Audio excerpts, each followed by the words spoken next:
Apakah Mbak Rama masih ingat dengan saya? Masih. Boleh disebutkan saya siapa? Suster Wanda. Udah. Benar ya Mbak Rama? Bagaimana perasaan Mbak Rama hari ini? Apakah suara-suaranya udah berkurang atau masih sering dengar suara-suara itu? Suara-suaranya sudah jarang terdengar lagi tapi kadang-kadang juga masih terdengar sedikit. Oh iya. Baik Mbak Rama, sesuai dengan janji kita kemarin, hari ini kita akan membicarakan tentang minum obat G. Untuk waktunya sekitar 5-10 menit, dan untuk tempatnya di sini saja. Mbak Rama mau atau tidak? Mau. Oh iya. Untuk obat yang biasanya Mbak Rama konsumsi itu apa saja yang Mbak tahu? Ada 3, warna putih, oranye, sama pink. Kalau obatnya itu sama Mbak Rama diminum rutin atau jarang-jarang atau bagaimana? Kadang-kadang aja. Untuk minum obat itu harus rutin ya Mbak Rama. Jangan sampai bolong-bolong atau kadang-kadang seperti itu, karena obat itu berperan penting buat mengontrol halusinasinya Mbak Rama agar tidak terjadi kekambuhan lagi. Baik Mbak Rama, sesuai dengan obat yang sudah Mbak Rama konsumsi tadi, saya akan menjelaskan itu obat apa saja dan juga kegunaannya. Yang pertama, ini ada CPZ. Ini warnanya oranye, yang kegunaannya itu supaya Mbak Rama merasa tenang dan apabila Mbak Rama merasa marah itu bisa berkurang. Dan yang kedua, ini THP, warnanya putih, itu supaya Mbak Rama merasa lebih rileks dan tidak kaku. Dan yang warna pink ini namanya HLP. Ini supaya Mbak Rama bisa menghilangkan suara-suara yang Mbak Rama dengar.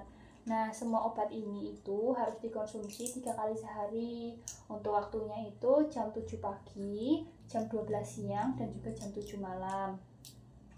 Nah, apakah sampai sini Mbak Rama sudah paham?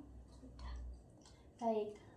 Nanti kalau misalnya Mbak Rama sudah minum obat ini, tapi Mbak Rama merasa mulutnya Mbak Rama kering, atau Mbak Rama merasa pusing atau kelelahan, itu wajar ya Mbak Rama, karena itu efek samping dari obat-obatnya ini.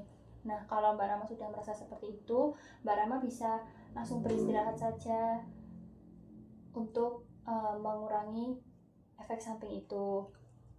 Apakah sampai sini Mbak Rama sudah paham? Sudah.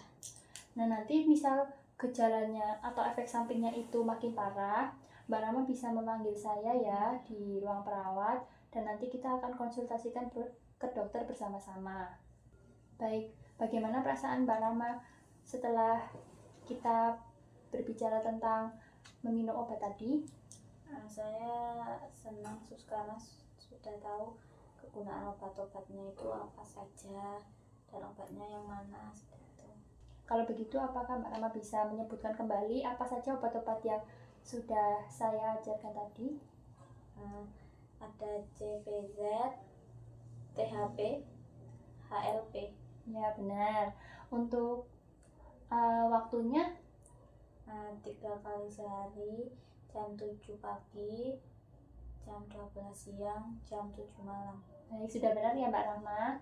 Baik, karena ini sudah pertemuan terakhir, apakah Mbak Rama bisa menjelaskan kembali apa saja yang sudah saya ajarkan dari pertemuan pertama kita sampai hari ini? Yang pertama itu menghardik, yang kedua bercakap-cakap dengan orang lain, yang ketiga kegiatan sehari-hari, yang keempat minum obat. Ya, baik. Untuk minum obatnya itu jangan sampai lupa ya Mbak Rahma. Pokoknya harus diminum rutin biar Mbak Rahma itu nggak kambuh halusinasinya ya. Soalnya selain dengan teknik-teknik seperti menghardik ataupun bercakap-cakap ataupun beraktivitas, itu juga harus dibarengi dengan minum obat ini ya. Kalau begitu besok kita akan jumpa lagi untuk evaluasi ya Mbak Rahma. Apakah Mbak Rahma bersedia? Bersedia. Apakah ada yang ingin Mbak Rahma tanyakan? Tidak. Tidak. Kalau begitu besok kita akan bertemu lagi jam 10 siang ya Mbak Rahma. Untuk tempatnya di sini saja ya Mbak Rahma. Kalau begitu pertemuan ini saya akhiri. Apabila Mbak Rahma ingin melanjutkan aktivitas silakan, atau Mbak Rahma ingin beristirahat juga nggak apa-apa. Saya akan kembali ke ruang perawat ya Mbak. Kalau misalnya Mbak Rahma butuh apa-apa bisa manggil saya. Baik, Ya, saya permisi.